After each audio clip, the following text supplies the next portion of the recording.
FatEnzo.com. FatEnzo.com. FatEnzo.com. FatEnzo.com.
FatEnzo.com.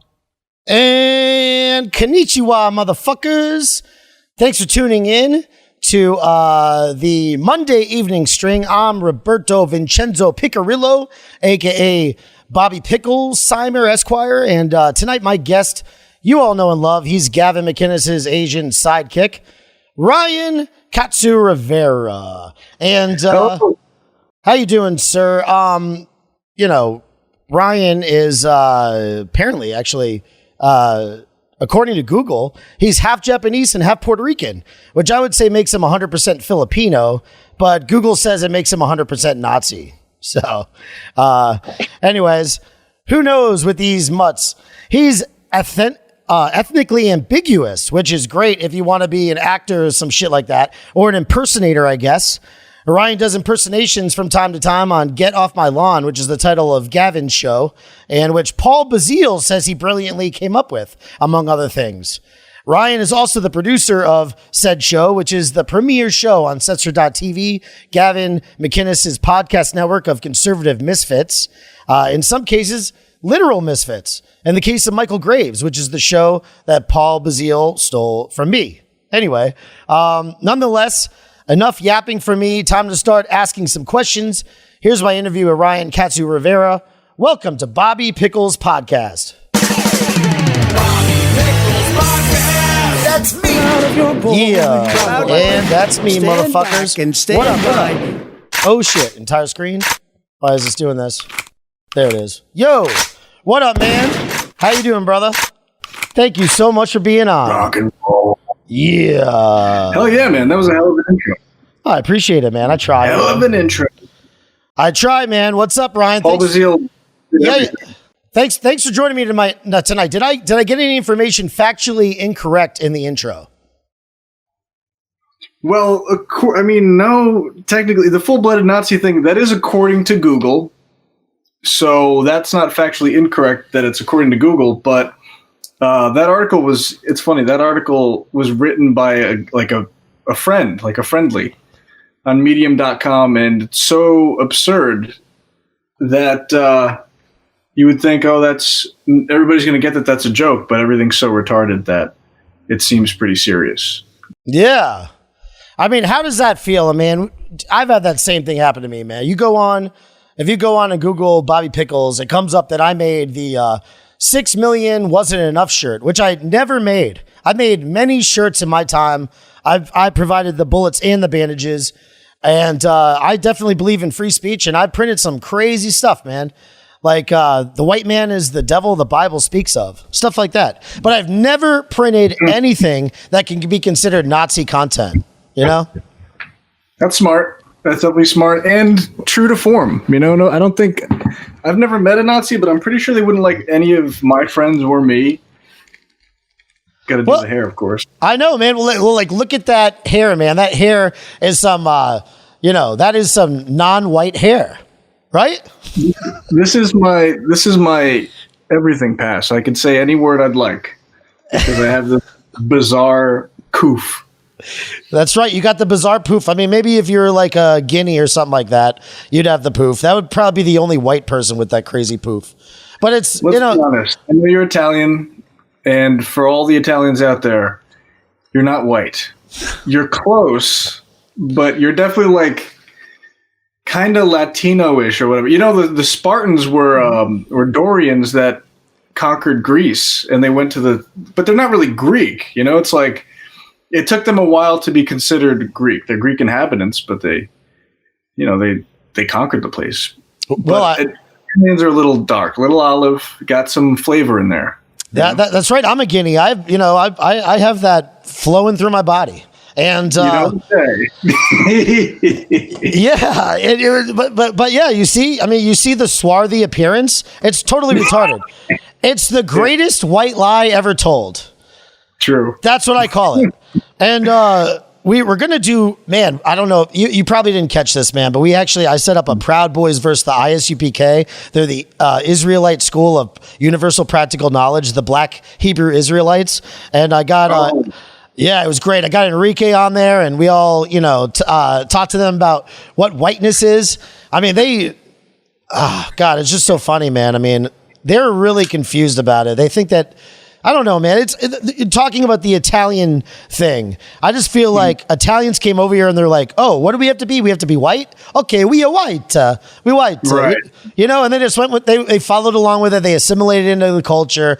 They refused to, teach their kids Italian in a lot of sure. Instances, and they just assimilated into the culture, man. But yeah, they're more Latin-esque, in my opinion. Yeah, very much so. And same thing goes with Puerto Ricans too. It's like, they were my grandparents. They were forced to just speak English, and also like Puerto Ricans seem to have like this weird spot.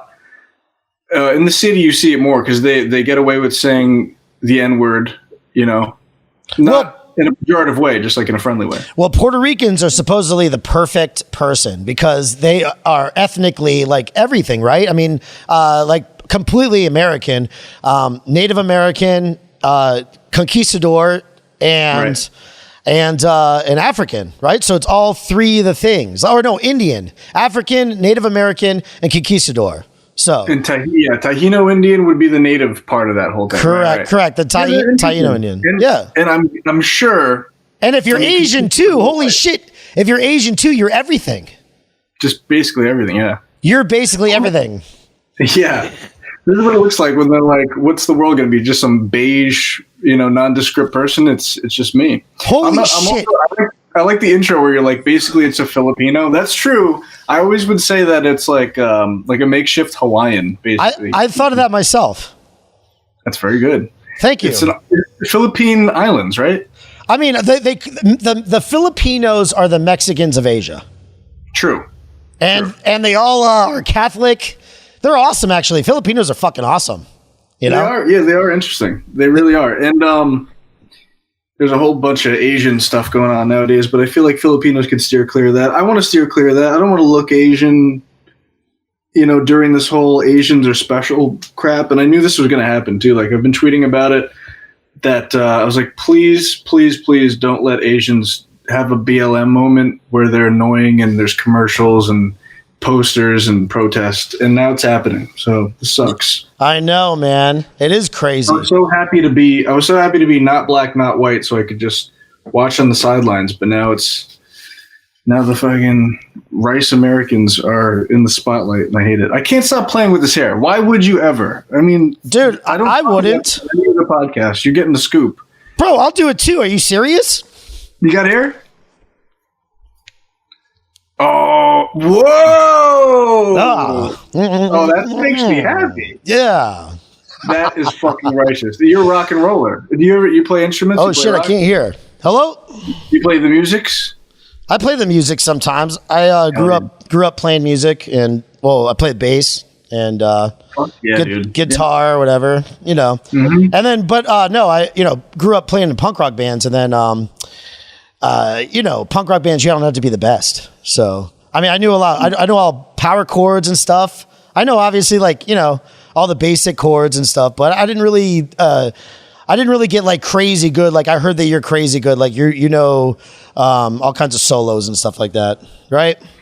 All the solos, frankly. Yeah, no, I love rock. You know what's crazy is like most of my good friends in high school and whatever that were on bands that, Italians love rock and roll. So they have this about the same passion for rock that like Latin America does. If you go to Latin America, you see those concerts in Argentina and Chile and stuff like that. It's like they fucking still pack out an entire place like it's 1980s. They still love it. And Italians too, man. They love Metallica a lot. Italians, is that correct? Do you love Metallica? Yeah, but no, I have like cousins in Italy and stuff like that. Like Guido, his name's Guido. He loves everything metal, and every time he comes over here, rents a motorcycle. And Italy is very very hard metal-esque. There's a lot of metal heads there, and the American Italian counterparts as well. Yes, absolutely. That's just the thing I've noticed, yeah. And then also, though, what you were talking about Argentina and stuff and Latin American rock, all of that is completely knocked off. You know that, right? Like they knock off all that. Right? Did you watch that documentary on Netflix, the one about Latin rock? Oh, there's a great one. You got to see, man.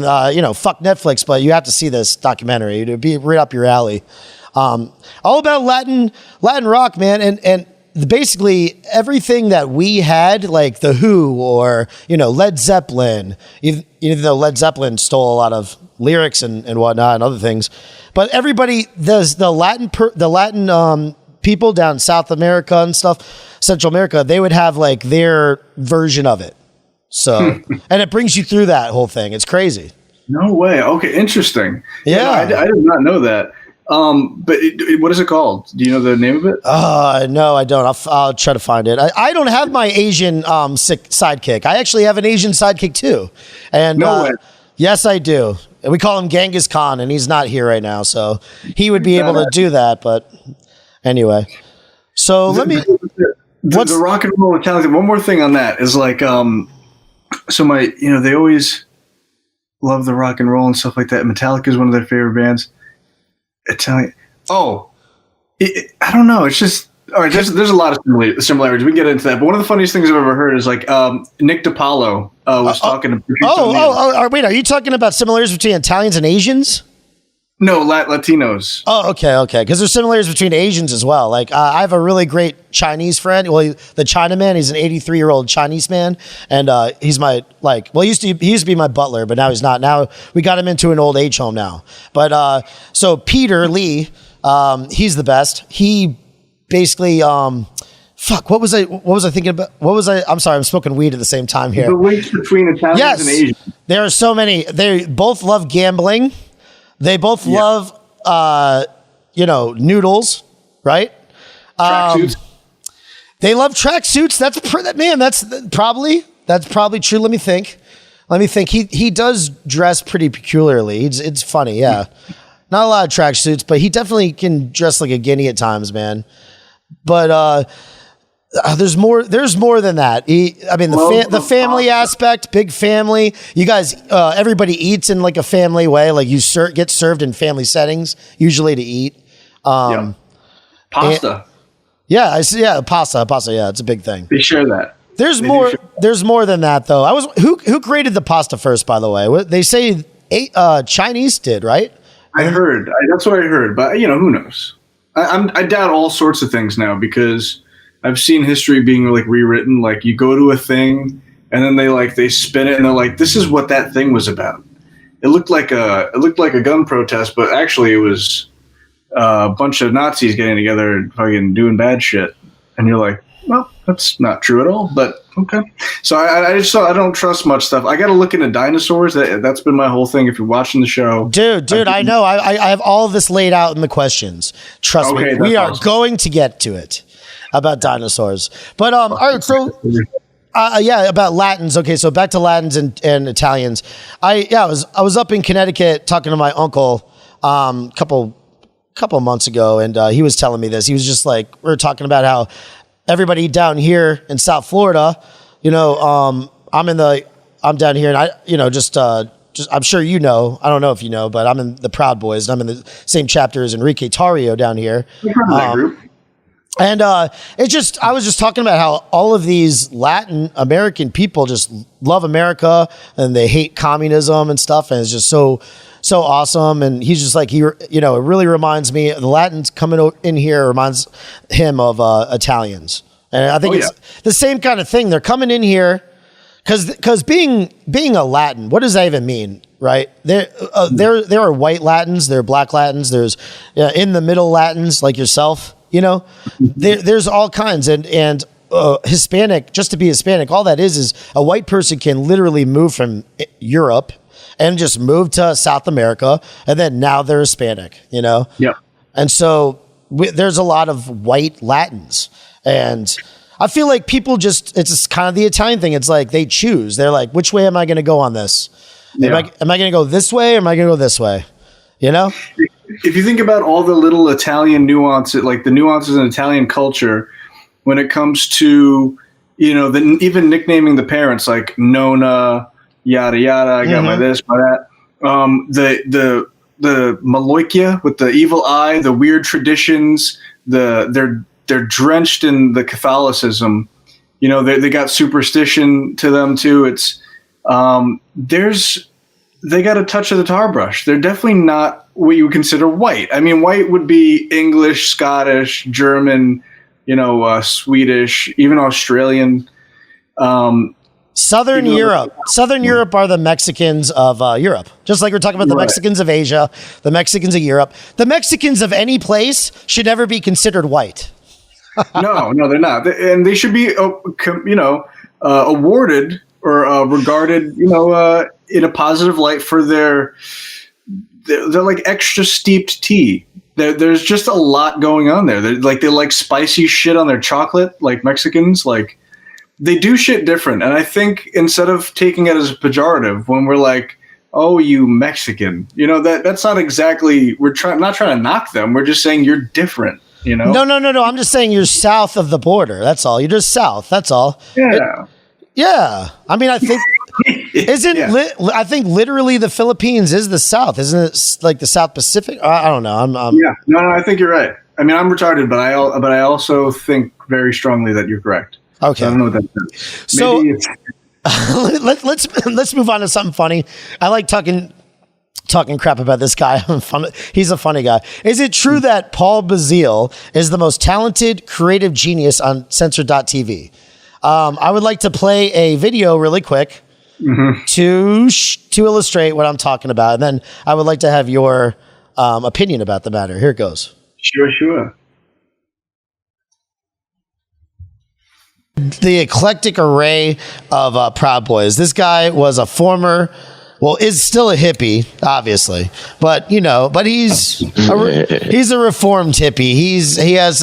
He's a proud Western.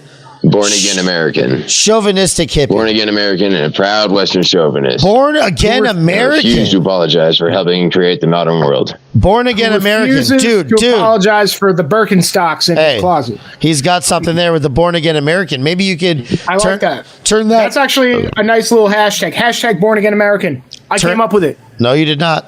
Yeah. Although you would tell everybody you did. They nuked my Facebook. I've already come up with enough fucking shit for everybody. By the way, Milo's new fucking thing about how he's straight and he's like, I'm doing a thing called conversion therapy. Who do you think came up with that? Shut up.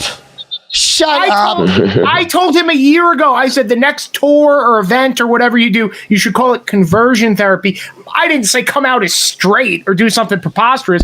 I hate to tell him that you can't unsuck a dick, but it's like, I fucking said, do this thing called conversion therapy. And then I just saw him on Tuesday. He goes, oh, isn't the conversion therapy thing wonderful? I'm like, yeah, I came up with it. And he was like, did you? I'm like, yes, you wrote it down. I saw you. He's like, I didn't remember that. I also named the show Get Off My Lawn. What? Yes. And I didn't know about this till I was shooting for it. And they went, hey, you're on Get Off My Lawn. And I went, That's the name I came up with for I threw it out, call it Get Off My Lawn. Like you're an old curmudgeon or something. And I put it out on Facebook, and then fucking I'm shooting for the show, and they're like, here we are on Get Off My Lawn. I'm like, Get Off My Lawn? And I put on the first episode, and he goes, how I came up with the name Get Off My Lawn. It's very intricate. I'm like, no, you heard it from me, motherfucker.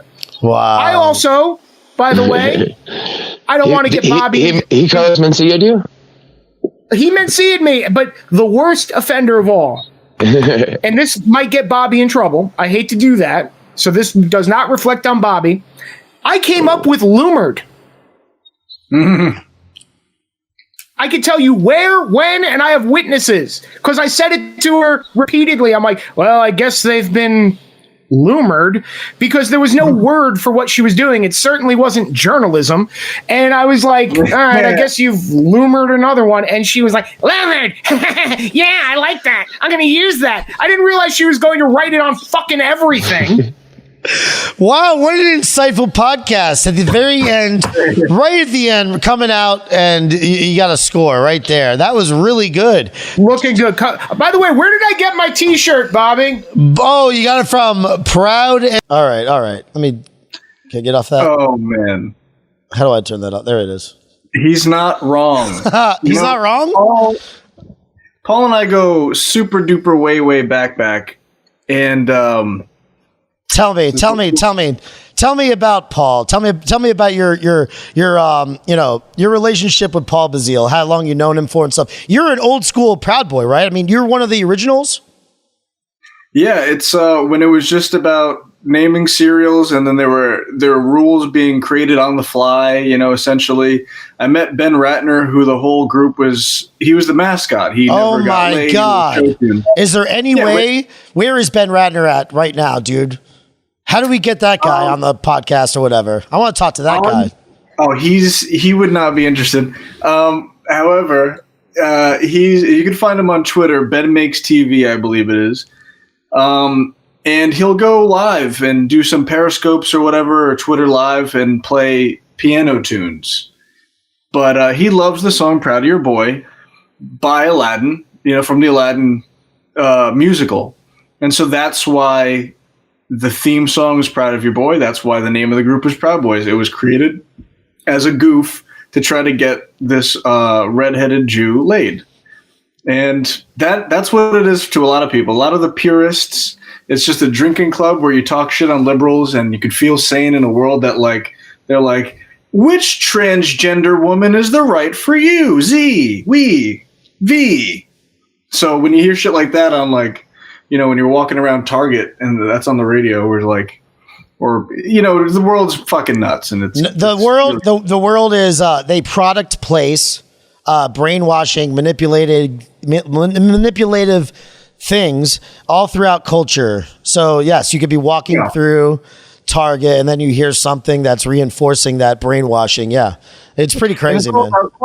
It's all about clubs getting together and having a little world of sanity, a little oasis of sanity, where you could be surrounded by people that fundamentally believe in the same reality, not the shifting reality that ventures away from traditionalism that has gotten us so far as humankind, has been the binder for all sorts of different types of people. Just the foundation of this country alone, as diverse as it's always been since it's been founded, from the Dutch to the Pilgrims to the yada yadas or whatever, it was never one thing, and then also, we got into the nuances of what white is.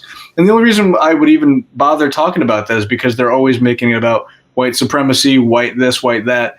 The left, whoever's doing the cancel culture, political correctness, whoever's officiating that whole shit, they're making it about white. But white has so many subgenres too, and to ignore the diversity within the white culture, it's doing the same disservice that was done to people of color. So revenge is their motive. They're like, well, you just think all these other places are shitholes, and that's not really true. I mean, we see the differences. That's different. That's a different type of shithole. That shithole throws gays off roofs. That shithole makes women not drive. And there's a bunch of different types of shithole. There's a bunch of different types of whites. Like and the blacks the same thing. You can say the same thing for the African Americans, man. African Americans, number one, their skin is like milky. They have white in them as well. You know, they have trace amounts of white. They do. Sure.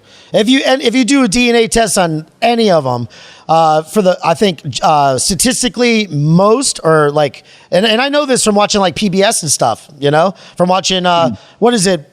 Henry Louis Gates, like finding your roots or whatever, no homo or whatever. But I watch that show, and that's a very interesting show. Most, like probably almost 100% of the African Americans he tests all have white in them. So yeah, I mean up to like half white, and just because you look more black, you still have that white in you. You probably honestly have the same amount of genetic white, like the guy who owned the slaves or whatever, like that I do, you know, or that anybody does. Right. That anybody does, regardless of your skin tone. You probably have the trace amounts to that dude too. I mean, I don't know. It's just crazy, man. They don't understand, or we as a culture don't really understand or put in perspective what race really is. Race is like in America is so much more complex. We are just a melting pot, and we're mutts. We're all mutts. We're white mutts. We're black mutts. We're all mutts, man. You know? True. Nobody's 100% anything. We hate the divisiveness, and they just boil all the fun things down to good or bad. And there's no spectrum of like so you know with the Proud Boy thing, it was like really like no matter what you look like, as long as you believe in the foundation thing, because you need a binder, you need something to some form of community to share, so that way you guys get along. It's kind of like a language or something like that. So just speaking the language of sanity in these little groups. Like another thing that I got is like a music group where we meet every Tuesday on Zoom, and then we chat in Telegram, and it's just all about music. We try to keep politics out of it as much as possible. We fail a lot, but knowing that we all have the same respect for the icons of rock and then the history of music, and you know, we kind of like shake our head at like the synthetic crap that's being played out there nowadays, because there's no musicianship in it. There's nothing to be proud of with it, and replicating it it's just now a lineage of shittier and SoundCloud rappers, and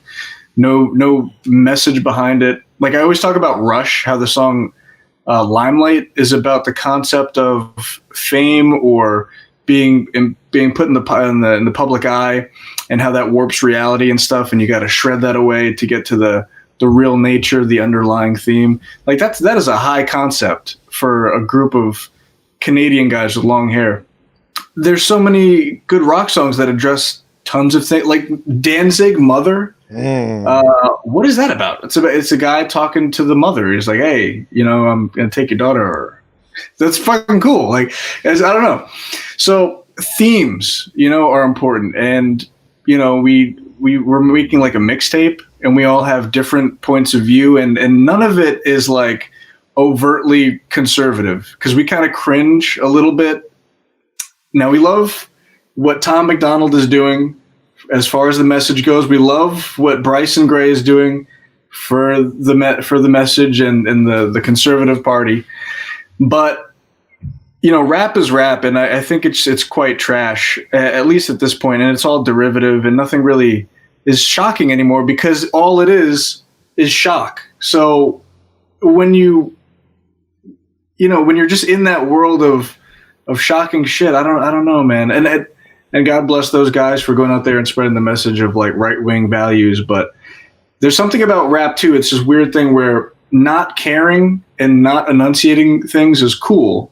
So when you go in there and you're like, yo, the election was rigged, Roger Stone is innocent. It's like, okay, that's all true, and I agree. Yes, that's fine. But still, the medium, the envelope which you're putting your message in is trap or rap, whatever the fuck they call it these days. And it fucking sucks.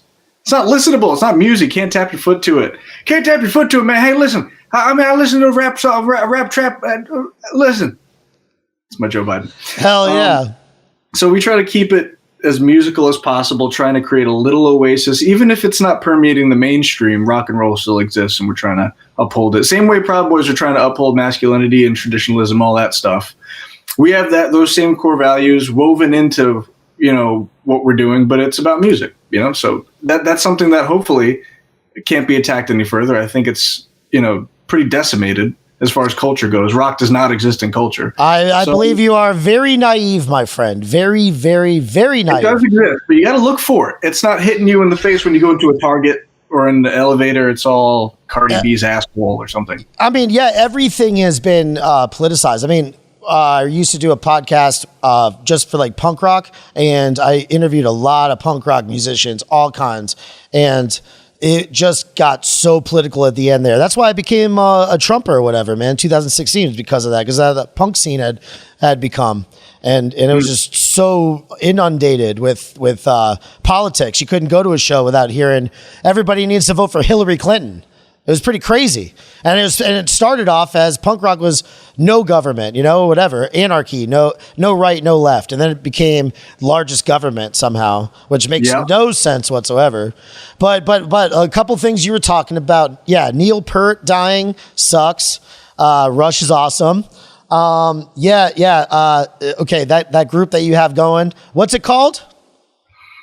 We are kind of a private group right now, but the mixtape we're releasing is going to be called the Honeypot mixtape. Oh, I think I've heard that, right?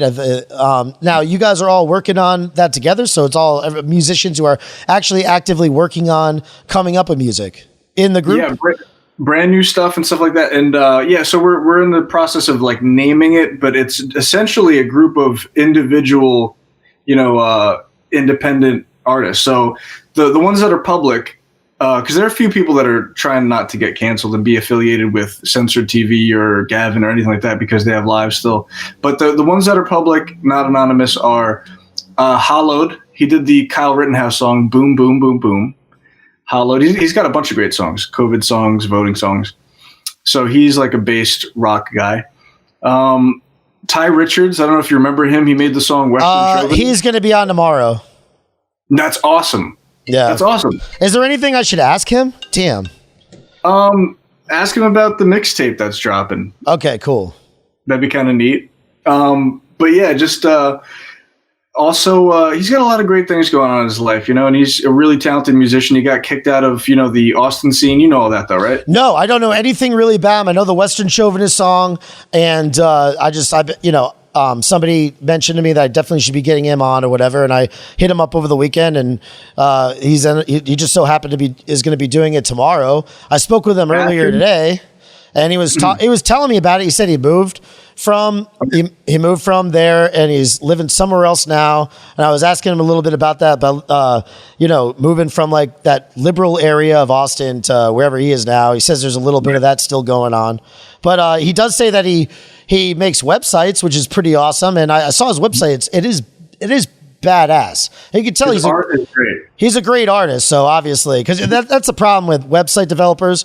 Website developers are great at coding, but a lot of times they don't know how to design really. It just kind of sucks. You know what I'm saying? But when you know both, you found a gem. I shouldn't be saying this too much because Enrique Tarrio will get the idea of using him. I've already got that idea, and we're spy versus spy. So, God damn it. Oh, I see. That's funny. Yeah. Tom and Jerrying over there. But yeah, dude, definitely ask Tyler, Ty, his experience about being purged out of Austin. He was there when Austin was fucking awesome. He got a whole bunch of opportunities, grazing the mainstream success, had a lot of high quality local radio and basically the NPR of Texas.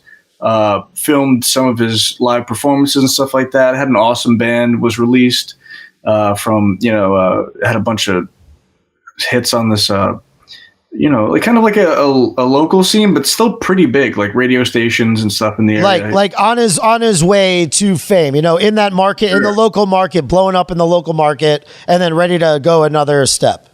Yeah, and he would have made it all the way because he's really unique with his sounds. He samples. He keeps it very traditional when it comes to how he records. He uses a lot of analog stuff, very bare bones recording style, but out of that comes like a lot of really creative and colorful stuff. Like he's really, really great, really talented dude. And you should add C. Neely to that too. Do you know C. Neely? No. Send me a link. I'll send you a link to the Fuck Antifa song. And then he also did Noble Beard's podcast. He did his opening music. He makes some really good stuff. I think what he was basically like one of those guys that worked at all the different sporting events, like in between innings and stuff, where you're making the music. Yeah, he does a lot of keyboard, does it all with the keyboard, but he makes like the guitar sound and the drums and everything like that, and does it all with that or whatever, and it's badass. Yeah. I'd love to hear him. Maybe even I've been like slowly trying to get more people inside the group. Right now, it's about 12 members, maybe 14 members, people that are really adamant about music. They keep it a part of their life, no matter what they're doing with it. They don't have to be in a band actively or whatever, as long as you can self-produce your own stuff and you play music actively.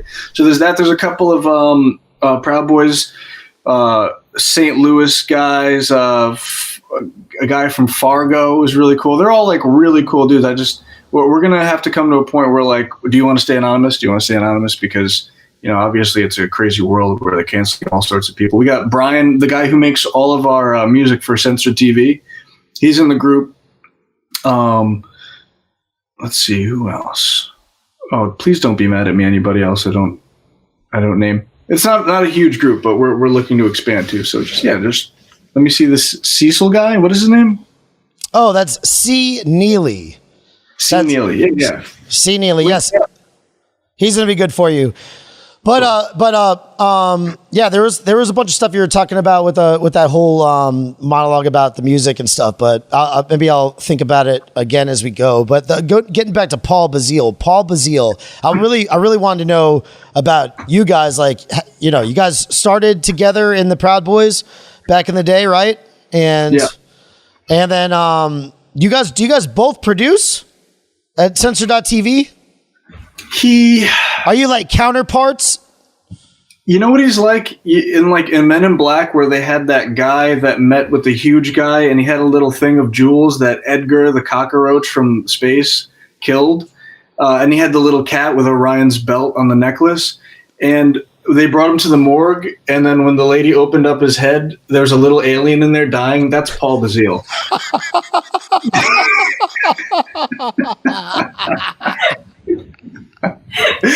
And he's always saying shit like the galaxy's on Orion's belt, and we're like, what? And he's like, Orion's belt. he's always like half dying with his big green head and beautiful eyes for an alien. No homo. Yeah, no, he's the best though. But no, he's complete scum, right? I mean, come on, just go with me on this. Yeah, you know him. Yeah. Let's just talk shit about Paul, man. Come on, I mean, the guy came up with Lumerd. He came up with everything. He's the most brilliant person on Censored Dot TV. He's basically like Forrest Gump, where like, okay, in a movie, in a fictional universe, he was behind every great American turning point in history. And then when you realize it's just a movie and it's all fake and it's not true, that's Paul Bazile. Yeah, he's Forrest Gump, literally. Like, not Forrest Gump in the movie. He's a fictional character. Person. He's a patsy. And everything he says is fiction in his own brain. Yes. It's a reality of his own brain. No, it's like basically the first episode of what was the one about about baseball and the guy, Danny McBride. It's called Eastbound and Down. Eastbound and Down.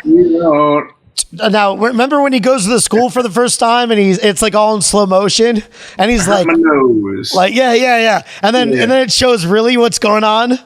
That's Paul Bazile. Yeah, he's like drunk and like stumbling around and like not smooth at all. Yeah, absolutely. Yeah, he's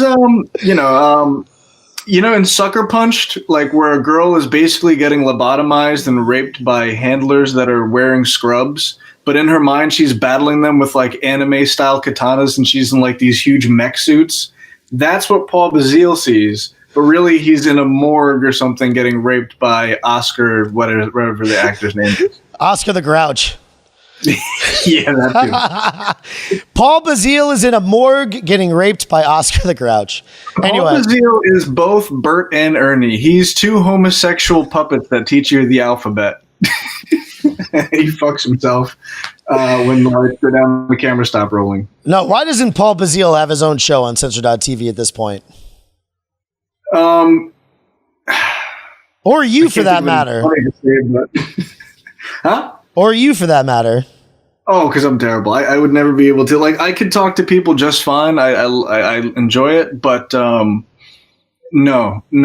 You know, if I was just talking alone, like, have you ever done solo shows? No, I don't really do solo shows. No. Yeah, that would be unnatural. I got nothing to bounce anything off of. Like, there's no point in. I have nothing. I don't have any strong feelings when it comes to expressing any given thought. You know, it's either it could be handled or it can't be. And to talk about it is like just to press pause on life sometimes. I just don't. My train of thought's all over the place too, as you might be able to. You could tell. And, oh yeah. You know, I just fucking, I don't know. Dude, that's the artist brain. That's why I have to write notes. I would be all over the place too. All I have is notes, and I never refer. Do you ever refer to your notes? I have tons of notes, surrounded by notes. I'm referring to my notes right now, my friend. Very good. Okay, so just like me, you've been booted off basically every social media platform with the exception of YouTube and Parler. But you also survive on Twitter with the handle Asian Pat Dixon. Now, the question is, Pat Dixon, did he find you? Like, did he scout you and bring you up to the big leagues or something like that? Essentially, yeah. Essentially, you know, what Paul Bazile claims to be, basically he is. He has engineered and been the catalyst of basically every opportunity I've had. It goes back to him. So it all started where this is I'll tell the quickest version of this, but it is a fun story. There's a lot of nuance to it. But I was working in a kitchen of a sushi restaurant. You know, just I ran the whole kitchen, cleaned everything, prepped everything, cooked everything, yada yada. Did that day in and day out. Now, did you learn sushi making from family, or did you learn it here working for this place? It just built in. It's like, you know, I got the update, like the iPhone update. It's just like I was able to do it one day. No, I never actually did sushi. It was all cooked food. It was anything from soup, salads, entrees, yada yada. And then also cooking tempura for the sushi. I could do sushi. I absolutely could, but not at a level where I'm serving people and getting a lot of orders and stuff like that. There's a art. I have an art brain and I just smoked weed, so I got you all off track. Now, please continue. Oh yeah, no problem. So working at the sushi restaurant, only in the kitchen and stuff like that. So it was just me. I could wear whatever I want. I could look ridiculous. I could listen to whatever I want. So on my little speaker, I would listen to Opie and Anthony while cooking. And I became a fan of Opie and Anthony right at the end, just like on YouTube. And while becoming a fan of Opie and Anthony, Anthony was fired from Sirius. So this was around 2014 or 2013. And he creates Compound Media. So I'm still listening to Opie and Anthony for a while, yada, yada. And then finally I'm like, I want to actually like I want to listen to what Anthony's doing on Compound Media. The reason I signed up to Compound Media is because of Gavin. I was listening to the best ofs they would put on YouTube for free. And I was like, you know, still hesitant to sign up to stuff. And I was like, I don't think I've ever heard a person talk that freely before and that like non-PC and like not apologize for anything. Usually, even on Opie and Anthony, where they were very raw, they would say something offensive and be like, I'm kidding, of course. Or there'd be like a little bumper on it. But the way Gavin spoke was just like, all right, I got to hear that. It was a snippet of an interview, and I just wanted to hear the rest of it. So I signed up because I wanted to hear the rest of that Gavin interview.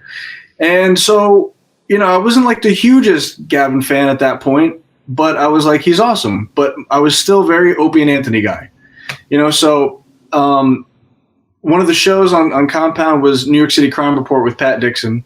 So I started doing an impression of him, and I put it on Twitter. Anthony retweeted it and followed me, and then I called into the show, and we spoke about impressions on the show. And I was like, this is like the best day of my life. I was like, Anthony has recognized me, that I exist. Wow, that's so and awesome. So, and then Pat, I called into East Side Dave's show and did my Pat Dixon impression. Yeah. And then Pat was like, hey, you want to come on my fucking show and do that? And I was like, yeah. So I came in dressed up as him. I was on there with Mike Vecchione and him. It was first time I'd been there. And weird thing about that is that this was so cool. Like the first day that I went there to do that crime report, it was Ben Ratner's last day, the one who Proud Boys is based on. New tech guy was being trained, John. And that was the same time when Gavin was trying to break a world record of streaming. He was trying to stream for 3 days in total. And so he was there the entire time. He was like one of the first people I met there. And a whole bunch of interesting folks were there. Martina Marcota was there. Let me see. Other people that would later be kind of known on their shows. I forget who. It was like packed full of guests, like regulars that were on Gavin's show. So it was a wild time to be there. And then I just like stayed with it, kept going into the city to do impressions and stuff like that. Eventually, Pat wanted to keep recording like past the time where the engineers would go home. So I learned how to do the TriCaster. So having all that knowledge there, Gavin wound up moving to CRTV. And when his producer left, on good terms, honorable discharge, frankly, he asked me if I wanted to do it. So that was a couple years ago, maybe 3 years ago, 4 maybe, probably 3. And that's how that's been. So, but if not for Pat Dixon inviting me on the show, I never would have known how to do any of that stuff, any Photoshop, any video editing, and I wouldn't be doing what I'm doing now. Wow. So you learned all that on the job, huh? Yes. Nice. You were just so you were basically an unpaid intern at first? Yeah, for years I was like, maybe for 2 years or 3 years, I racked up the debt that everybody makes fun of me for. I racked up the debt by, going back and forth from upstate New York where I was living. And then eventually I was staying at this hostel there across from the city. I wound up working there so that way I could stay there for free. But still, a lot of expensive traveling, eating when you're down in the city. When you're there, that New York City has you. So you're paying, Oh, I lived in New York City. Right. I know. So you're stuck. You have to pay $13 for every meal you eat, basically, unless you want to eat shitty fast food, which I did. Yeah. And so I racked up like, a couple $1,000s just buying wigs and making myself, like little costumes for whatever impression I had to do, and then just commuting and stuff like that. And then now I now have a job where I could all that debt's paid off of what? Paid off. And now I'm retarded and gay and stupid. And my girlfriend's like, no. They don't believe that. It's called like Bazille. It's called self-deprecating humor. Anyway, so where was that out? Was that in like, I know Sirius Satellite Radio is in like the 50s or something like that, right? Where was the where was Compound? Is Compound around there too? Compound? Yeah, it's Midtown. Midtown area, right? Mm-hmm. And you were name dropping a couple different people that were in the studio at the time. Who are some other comedians or Censored Dot TV celebrities who have kind of brought you under their wing, excluding Gavin or Pat Dixon? I mean, Talib Starks would have me on his show a lot. I love Talib. Anthony, encouraged me to do stuff on his show. I think I did 2 like guest appearance little bits on his show, and that doesn't really happen. Like before Aaron Berg and Gino had their characters that they would like pop up with. That was not something that Anthony's show ever did, really. It wasn't like a bit show where you come in and you do a green screen bit. But the first day I was there, I did this like Asian bit, and then the second time was another Asian bit. And that was Keith's idea. So, Keith the cop, who was the like president there or something like that, just kind of like the brains behind the operation. He nominated me to do some of those things there. Chris Laker, I did an impression of, but he didn't really know me too well. But I did a lot of stuff where I just impersonated Chris Laker. And if you haven't heard of him, it's because not a lot of people have. He's just a local New York comedian. And I would do impressions of people that maybe 500 people know, tops. I'm not trying to knock him, but I mean, he's, nobody really knows him. But the people that do know him is like, that's a dead-on impression. I do a Talib Starks impression. Maybe a couple thousand people know who he is, but how did you get into doing impersonations? And are you trying to do comedy, son? Is that what you're trying to do? Nah, comma, dog, period, send. LOL, delete, raffle, send. Emoji. Anyone, any emoji. No, I'm not trying to do comedy. No? I No, mean, I think you should. You should probably get out there and start doing it. You live in New York City, fucking do it. The thing is I did the whole rat race thing, climbing to fame, whole scrounge around. Oh, maybe I'll play this gig. Got to pack up my shit to go over there with the band. I was in a band for years, and that's the same type of hopeless creative type path where you're just grinding. And I don't really want to do grinding. I want to focus on producing. It's just so much energy to do that type of shit for really an immediate payoff, and then it's gone. I love getting laughs, but I'd love to just do that in life. Be funny in life. A lot of these comedians, funny. It's opposite for them. I can't say the same for Pat. Pat's always funny all the time. He's got a humor that has duration to it, where you never get sick of it. It's but there are some comedians that have a bit. A character, an onstage persona, and when you hang out with them, it's just kind of dud city. And about half the comedians are just withdrawn, introvert duds, and then they go on stage hey guys, so I was jerking off the other day, and then off stage they're boring, But I like to be the in real life person, make people laugh, and sometimes that doesn't even work. So, yeah, I don't want to do the whole grind thing, or funny videos. It takes a long time to produce your own videos and put it out there, and then for what? People click on it and then they watch half of it and they're like, I'm going to watch something else. It's saturated. Nobody wants to hear new shit, whether it comes to music or comedy. So if you make it really underground, something kind of special, then maybe people sniff around. They're like, oh, what's that? And then they check it out. But otherwise, try to put stuff in people's face. Nobody want to hear that shit. You know what I'm saying? So it's pretty fire. So nothing's worth doing. It's just even like you're saying, there's nothing even worth talking about. It's fuck it. There's for strangers. Not for strangers. For yourself, sure. You get better at your own skills, and you nourish your spirit with the things that you love to do. And the people that matter to you and are close to you, and you have an impact on their life, and likewise, you share that energy with those people, and then that's a stronger legacy than everybody know who I am, dude. But they're gonna get it wrong, and it's gonna fall apart. And Hollywood could come calling, and then you can start worshiping Satan. You don't want to do that, little Nas X. Funny thing is that now that Asian's gonna be something really big in the market right now, I should do maybe audition, because they're gonna be Asian commercials. Tide stands with Asians, but not because we wash clothes, asshole. And then they're fucking chopstick commercials and hey, do you love Hondas? So does he. Hello, I can drive, I promise. Just fucking Asian bullshit's gonna happen. So maybe I should audition for some Asian stuff. Yeah, you could. Yeah. The Asian stuff. Should we go through the list of Asian ethnic slurs? No. Yes. Should we?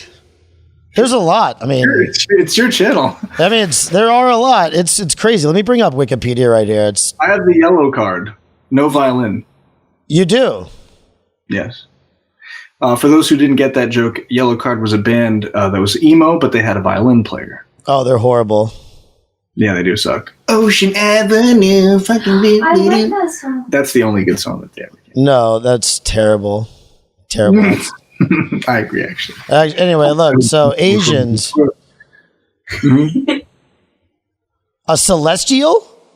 That's a Chinese person used. Oh, that's from Australia. Used in the late 1900s. What's that? Because they're moon face and they come from the stars and they don't have a fucking human spirit. That's never a thing a person should say. I mean, I guess we'll just go through these and we'll see if we haven't heard of these. Obviously, we've heard of Charlie. That's from Vietnam. Yes. Right? That was my nickname in one of the kitchens that I used to work at. They were afraid to give me a name because I was Asian, and still am, actually.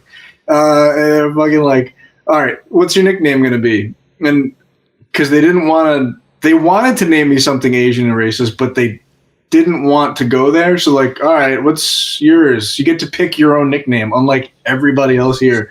And I was like, Charlie. And they're like, what's that? And I was like, well, in Vietnam, they used to call people that look like me Charlie. And my nickname was Charlie. Yeah. More self-deprecating humor, man. Oh, And of course, man. You got to make fun of yourself. Fuck it.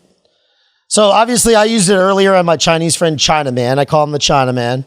Then there's Chink. You know, everybody knows that one. Coolie. What is that? I have never heard of that. A coolie.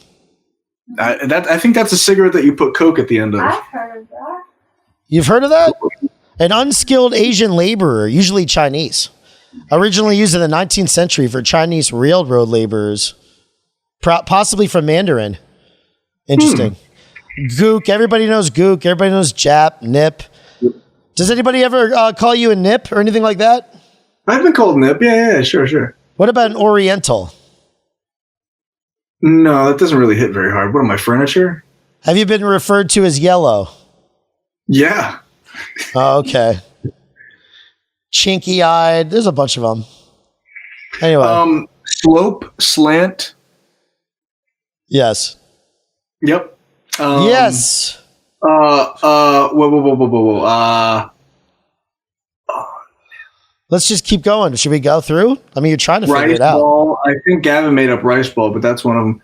Then Rice ball. Like slug or something like that. Oh, Slug? wait a second. He came up with rice ball. He actually told me this. I think on the podcast when I interviewed him, he told me. I think he told me about that. And I said rice ball is an Italian like thing you eat. It's like a little ball with rice and a meatball inside of it in the middle. Yep. Right. Yep. So it's not even an Asian ethnic slur, really. That's another thing that's similar between Italians and Asians. You see, You're right. Oh my God. life is a circle, and actually, the Chinaman taught me that. It comes a full circle. What is that from Chuck and Larry? Where like the Chinese, the slope that married them, he was like, life is like a circle. I think it was who played that? It's my friend. Fucking who's Rob Schneider played the Asian. I can't believe Another ethnically ambiguous person. Yeah. Oh, big time. Definitely. See that? See what you got going for you? You got a lot of possibilities. Here's another. I would not write off. I would not write off the possibility of moving to Hollywood and just selling your soul to the devil. Fuck it. That's very Robert Johnson of me if I were to do that. I love Jesus too much. Another music reference. So, what exactly are the responsibilities of a podcast producer? I wouldn't know. I just know how to unintentionally sabotage basically everything. Let's see. Don't go full screen when full screen is needed. Go full screen and cut off the border of the image if you have a template laid over it that obscures what people want to see. Don't have the volume correctly potted so that way when you go to the video, it's heard nice audibly and things. Don't speak correctly. Okay, so you might have noticed that I've been I've been doing that all the time. Let's see what else. Oh man, there's so many. No, I don't know. I try my best, but it's always terrible. Wow, so you'd be great at like teaching another person to be a podcast producer, right? Like a mentor or something like that. You could definitely lay it out very nicely. Mm-hmm. Absolutely. Why don't you have a microphone at your home studio? I mean, that's you as a podcast producer, you should probably be all mic'd up. I got this thing, but then I got to put in my interface. I got this whole jammy. But yeah, then I got to like talk like this. My face is obscured, but I love Labs. I think Lab has a real great warm sound to it. Like my sound sounds pretty good though, right now. It sounds good. No, I just on other stuff I've seen you on. That's all. I was just busting your balls. Mm-hmm. But another question. I know that Gavin has created many things, but what's with the similarity between Alex Jones's band.video and Gavin's Censored Dot TV? The formula of those two web addresses seem familiar. A little bit. Well, we can't have com, so yeah. Wasn't there another? There was another web address before this. Freespeech.tv. And then what happened with that right there?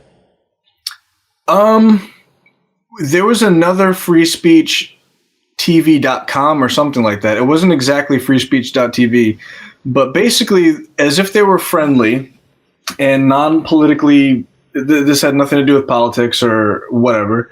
They were like, hey, can you stop and just name yourself something else and we won't take you to court about it. And we're like, all right. And then we realized that we looked into it and they're actually very lefty. They produce like lefty material. And we think that they were trying to like soft convince us to like not change the name or whatever. And then if it went to court, it would have been bad or something. So we just had to step around that pretty cautiously. But I think they wanted to like take us down, and it could have happened, but we avoided, any real damages, and we just had to change our name. So there's that. Yeah. Censored TV. So, but after Gavin left Compound Media and prior to him setting up his own podcast network, he was with CRTV. Is that right? You said? Yep. What were the circumstances surrounding the Blaze merger gone wrong? When Glenn Beck is a scum, apparently, right? What happened with that? I don't exactly know. I mean, that one is like kind of up in the air. There's no actual confirmed motivation to have had Gavin taken off. We suspected that maybe now that the merger was beneficial for them partially because of how well known Glenn Beck was. And so that kind of boosted up CRTV, and CRTV has Crowder and Mark Levin and Gavin. And so merging it together would only make it more popular and yada, yada. But with that being put under the spotlight even more, perhaps at the time, there was the Proud Boy stuff going on with the Metropolitan Club. That had like just happened. Oh, my God. Now Proud Boy was like the dirtiest word in the world. And they probably feared controversy, but maybe they also feared, Gavin had some of the best ratings ever. Nice shirt. 7 Lives for My Country. Yep. That's exactly it. And 7's a good start. And so besides that, maybe it was a popularity contest too, where they're like, well, Gavin's demographic reaches anything from the younger people like Crowder's audience to older people like Levin's audience. Like really his demographic runs the spectrum. So maybe they were a little threatened and also scared of the controversy. That's what I think. Well, let me you are part Japanese, so I wanted to ask you about this. Did Yamaguchi do anything wrong? No, he didn't. He didn't. If that man had a helicopter, I bet he would have done a lot of things that weren't wrong on top of the thing that he didn't do wrong. Wow, nice. But so were you there at the Republican Club that night? Yeah, I was filming it, and I was part of the show. I played the guy, the socialist Japanese man, and I went up and I did my speech, and then I went into slow-mo so that way Gavin could assassinate me in slow-mo. I was like, Sailor Moon, boo Pokemon. And then fucking Gavin comes in with the sword, and I slow motion die. And then he pulls out a Sapporo and then drinks it. It was great. It was a fucking stand-up comedy show where he takes all these bits he's been working on that have truth boiled into them, and he lays them out there. People are laughing and having fun. And then after, all during that, meanwhile, outside, there's like protesters, Antifa, hateful people, honestly. Oh, yeah. But inside it was all love. It was all love and fun and great and fun and love and fun and great. And fun. Okay, so you were there that night, though. Can you take me through it, like afterwards when the fight ensued, the piss started getting thrown around, and Max Hare and what's the other name escapes me? Yes, John Kinsman. So those gentlemen were arrested, and they're serving time right now in prison because of these events. What happened from your perspective? So I had to pack up all the stuff. I left a little bit after the group of guys, which were being escorted by the police. So I came up to the group on the tail end of it all.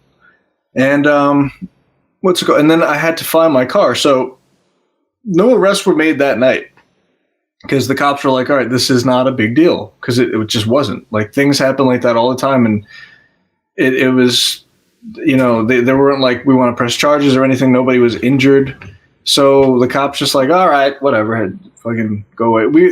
They were all just trying to go to a bar, so I wound up having to, since I was behind everybody, I didn't have the police escort.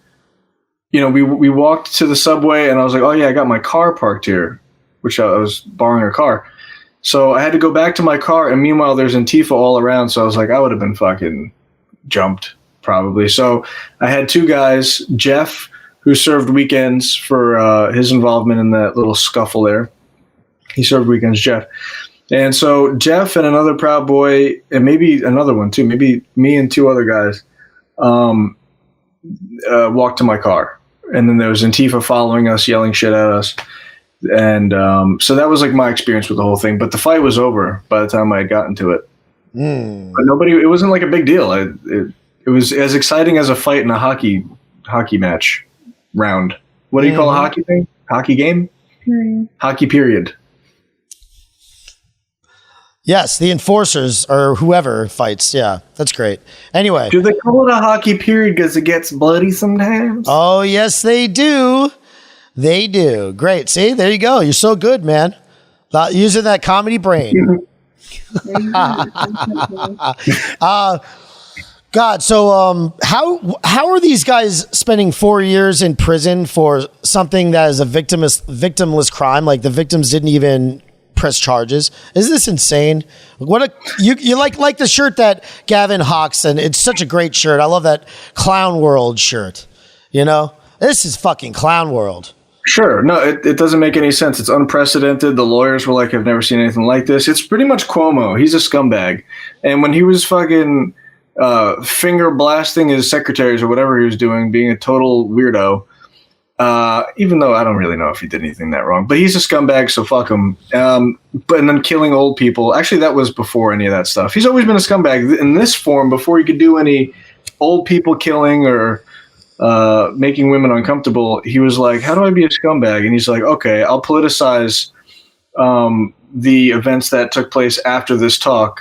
And instead of the people that vandalized the venue and went out of their way to glue the lock shut, spray paint the door, break the windows, put a death threat on the door, tape it there, instead of like those guys who are performing hate, involved in hate with their hateful signs outside, looking for trouble, looking for a problem, so that way the ones inside who have to be escorted by police get attacked and bothered, piss thrown on them, get cornered, and so they have to fight their way out of that. Instead of like, punishing those people, like we'll just punish like the Trump guys because we don't like Trump.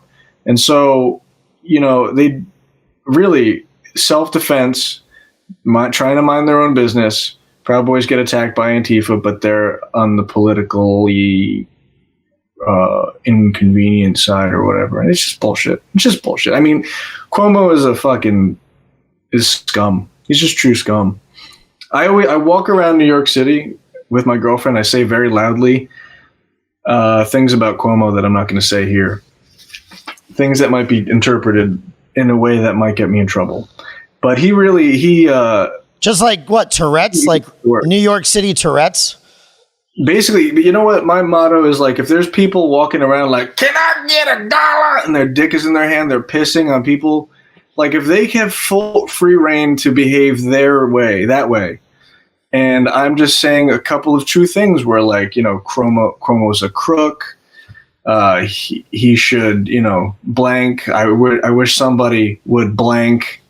It's, by the way, it's not illegal, FBI who's watching this, to wish things. Not yet. It's not illegal to hope for another to have some sort of accident. And it is unchristian to do so, but I'm still working out my problems. But, I'm very angered at the way he's destroyed New York City, destroyed the lives of two of my friends. 3, if you count Jeff. And because the man has no soul or any sort of good judgment whatsoever. He could be likable to the West Coast people where they're all like, oh, Cuomo's so cool. So, he fooled them, but not me. Deep down, he's a really pitiful person. So is De Blasio too, but I feel like he's more of a spineless bitch. Cuomo's like an evil puppeteer who, I was gonna bring up De Blasio. I mean, De Blasio. It's not even his name, right? It's some fucking stupid name. He is a dumb. Yeah, William Wilhelm. Or something. Yeah, William Wilhelm, dude. Yeah, Bob Dylan got away with doing that, changing his name because he's Bob Dylan. But if you're just a big bitch, like if I fucking see De Blasio and he attacks me first and I have to defend myself, I would just honestly, I would pretend I'm going in for like is this legal to like go through? Why not? Listen, the FBI probably is watching this, by the way. Just letting you know. Right. Yeah, no, that's fine.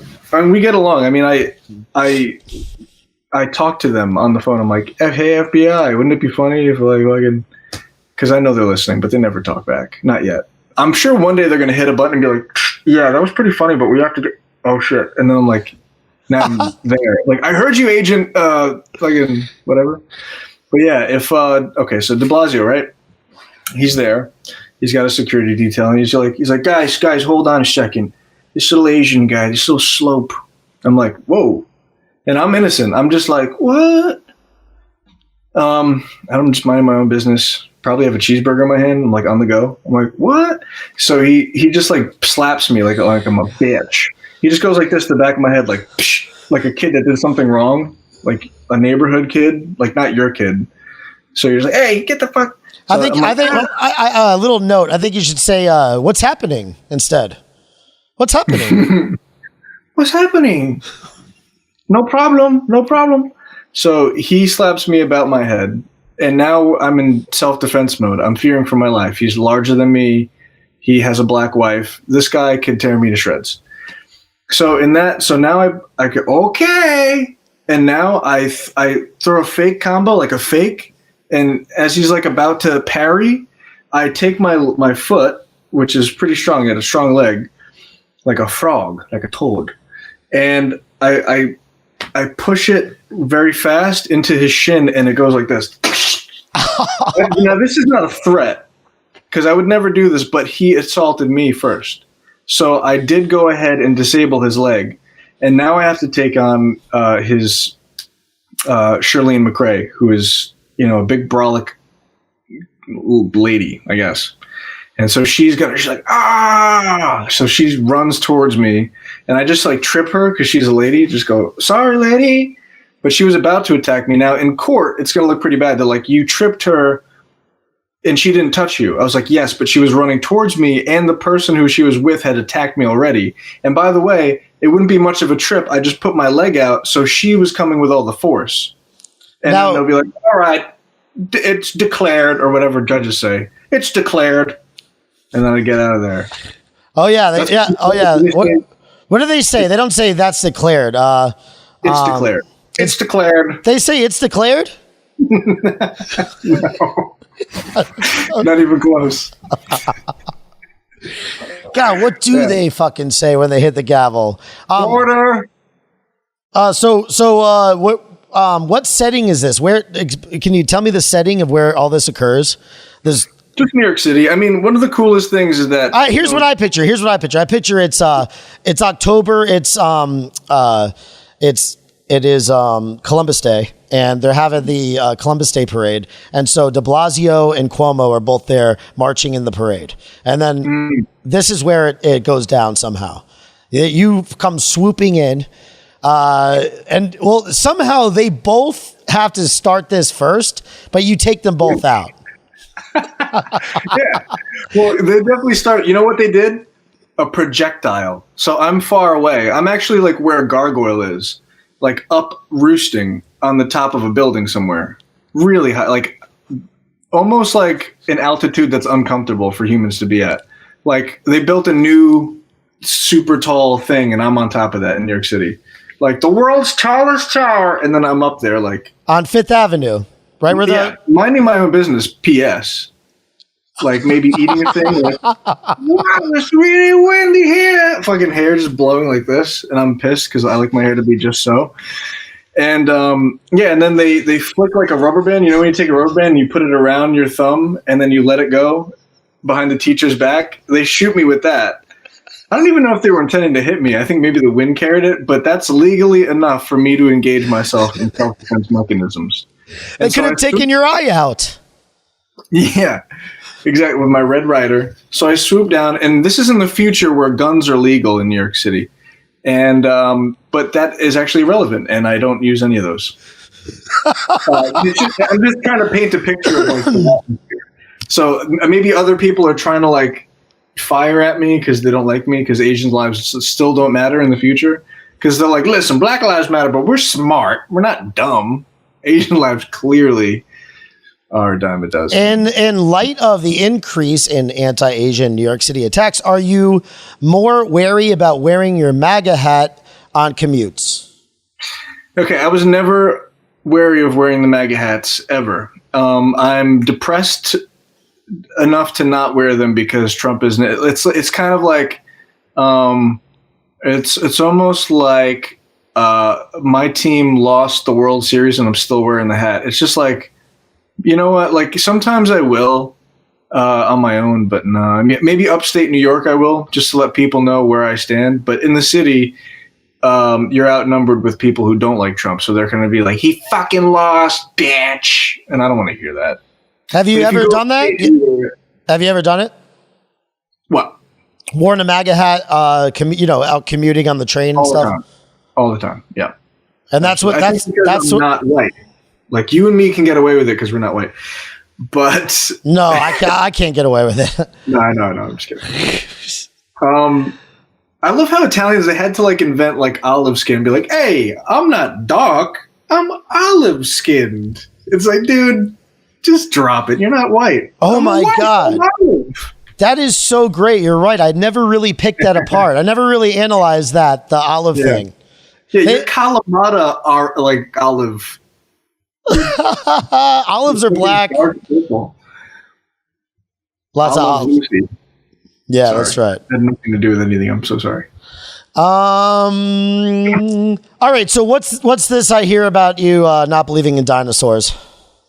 Okay, I believe in dinosaurs. I think maybe the timeline is a little fudged up. Yet again, I don't believe in the arbiters of history. I've seen wonkiness and shenanigans happen in real time. I know, it's all, science is a thing where it's compounded on the previous scientific discoveries, right? So it's not to say that because one thing is false, all the whole tower of cards comes down, but I have faith in humanity. I know humanity has created a lot of great things and engineered a lot of great things and created systems that have improved life and everything like that. I don't doubt science, but the whole dinosaur thing, I don't know. It feels like an attack on Christianity in a way, because it's like these big dinosaurs were born in a time. It's almost like they're the only living thing that puts into question the chronology of the Bible. I don't really know if there's a lot of other things, maybe like some seashells or like this tree, but as far as like not sentient, but like creatures go, they're the only living proof that a thing was living that questions the timeline of the Bible. So before I go ahead and have faith in science and scientists I'd rather default to where my faith should go. So until I learn, and I'm not talking about like going to college and somebody tells me that this is true, this guy discovered that, so therefore this is true, and this year this was found, this was carbon dated, that belongs there.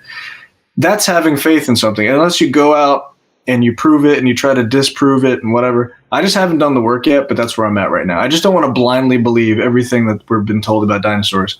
And I'm sketched out by it. It smells funny, I hear you, man. It's you actually make a lot of sense because everybody wants to trust the guy in the lab coat like they're God or something like that, and they forget that these people, human beings, are just creatures we're complete idiots, all of us. Nobody's better than anybody else. Nobody's above anybody else, below anybody else. We're all going to die someday. And even if you like study and you know this and that, whatever, you're still a human being and you don't know shit, in my opinion, you know?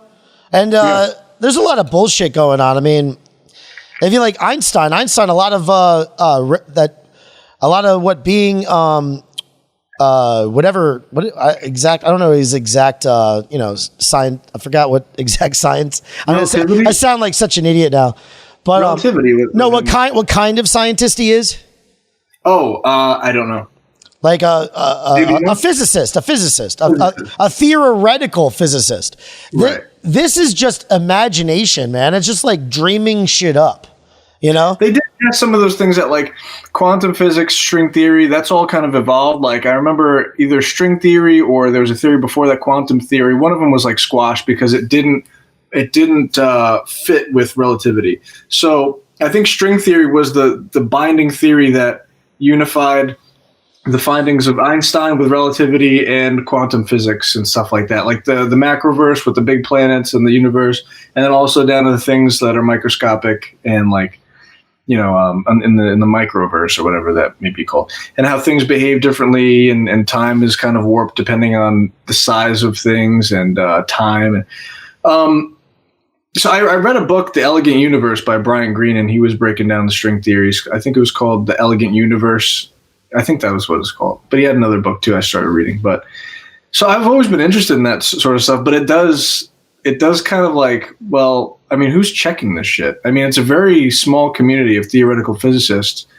And I mean, I'm sure a lot of it is backed up by experiments and stuff. But when you have a community that can't be checked by anybody else besides people in that community, it gets a little, I don't know if I trust it quite so, because it's a lot of power to say you have the truth and you have more knowledge of reality than another.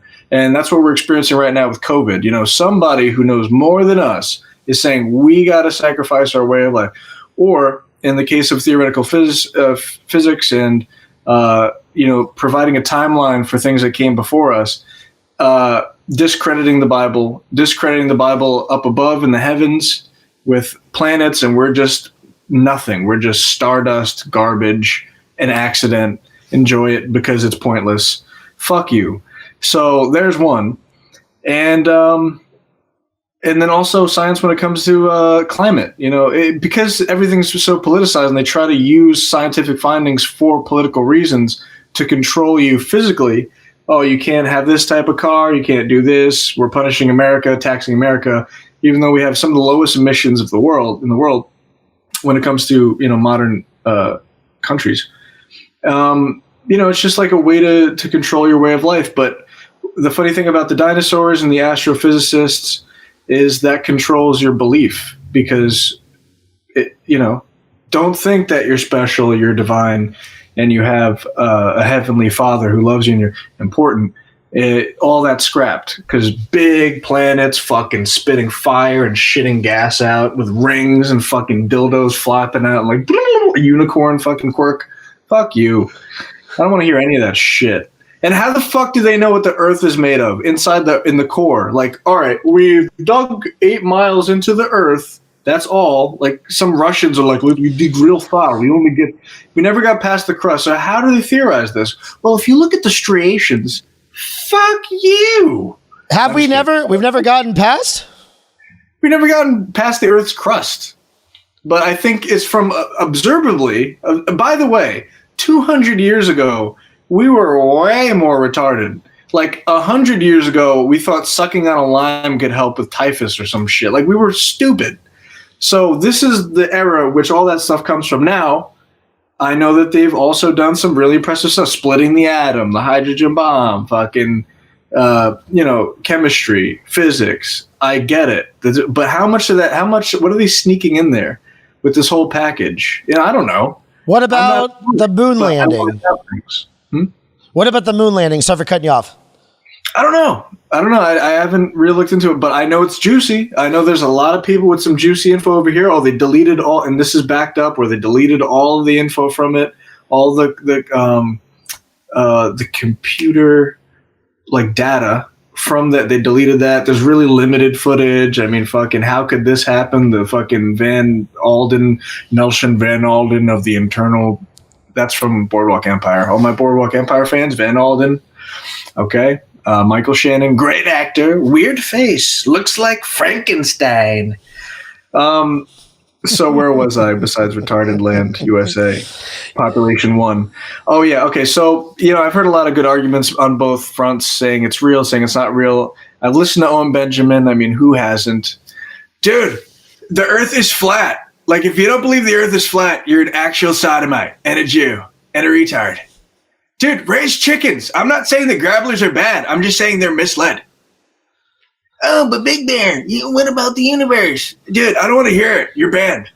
Now, do you got to make, like, you got to do the face too when you're making when you're doing the impersonation? Is that part of it?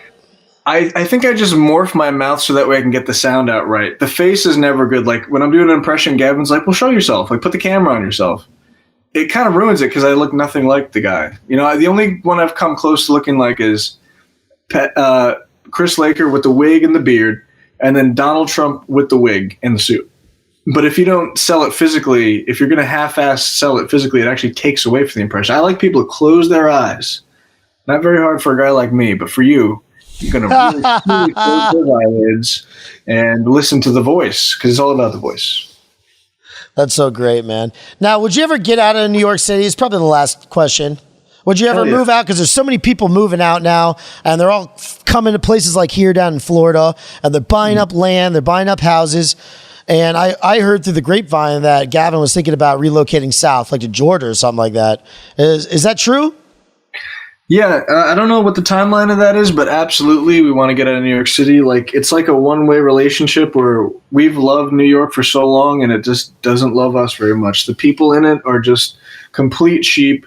The ultimate form of distracted humanity where they're just buying whatever the fuck mainstream media is selling. They're not curious people. There's very small enclaves of intelligent, critical thinkers, creatives that aren't tainted by the demonic fucking worldview that is being imposed on everybody. So, yeah, no, New York sucks. The quality of life in the city fucking stinks. It's all depressing and yada yada. And then we're not treated very well. It's not even like you guys do your thing, we'll do our thing. We like Trump. It's like, no, they want to attack and they want to fucking bother us. So, it's not a good place to be. So if he moves, wherever he moves, hopefully it's south. Hopefully it's free. Hopefully it's warmer, doper, freer, more American. And I would absolutely go with him wherever. And what else? Yeah, that's about it. But then again, upstate New York, Orange County, New York, Hudson Valley, gorgeous, beautiful. Poughkeepsie area and stuff like that, Fishkill, all that area. Yeah, I love Fishkill. Fishkill's right across the river from where I hail from. Yep. New York. Oh, shit. You live in the Scum area, kind of. Kind of scummy. Well, that Newburgh is scum, but like we're right outside the scum. New Windsor-ish, nice, right? Yeah, the FDR bridge, right? Over that? Yeah, we got a little FDR there, sure. That's right.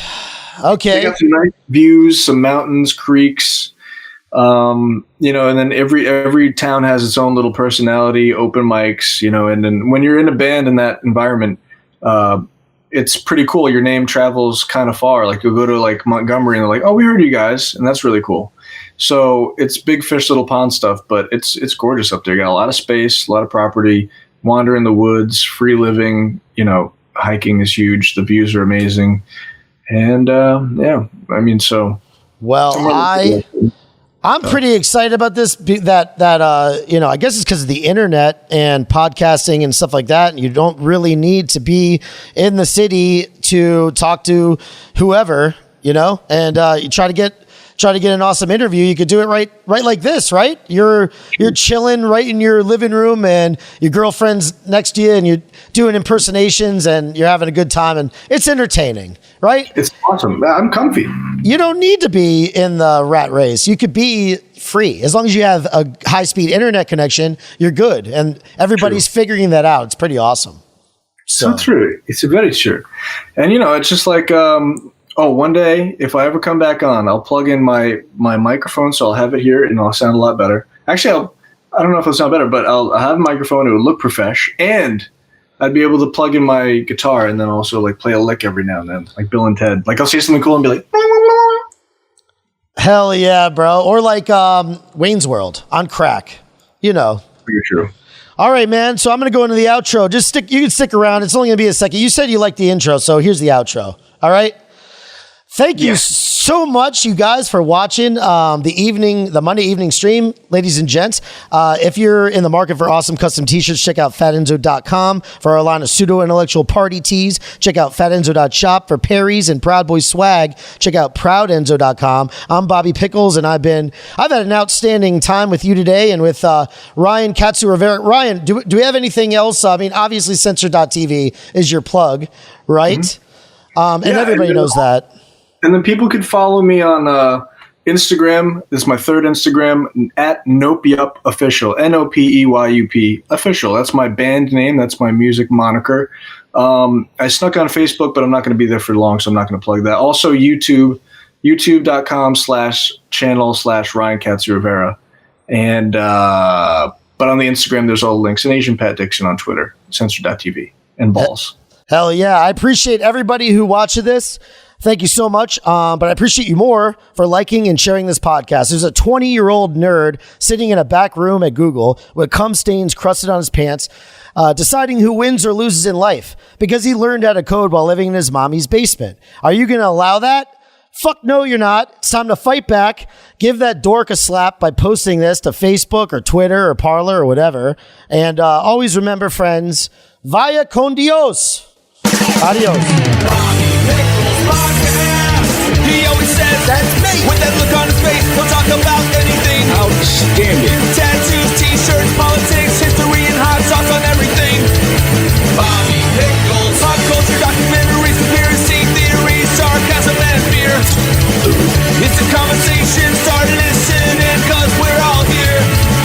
Bobby Pickles Podcast. That's me. Proud of your boy.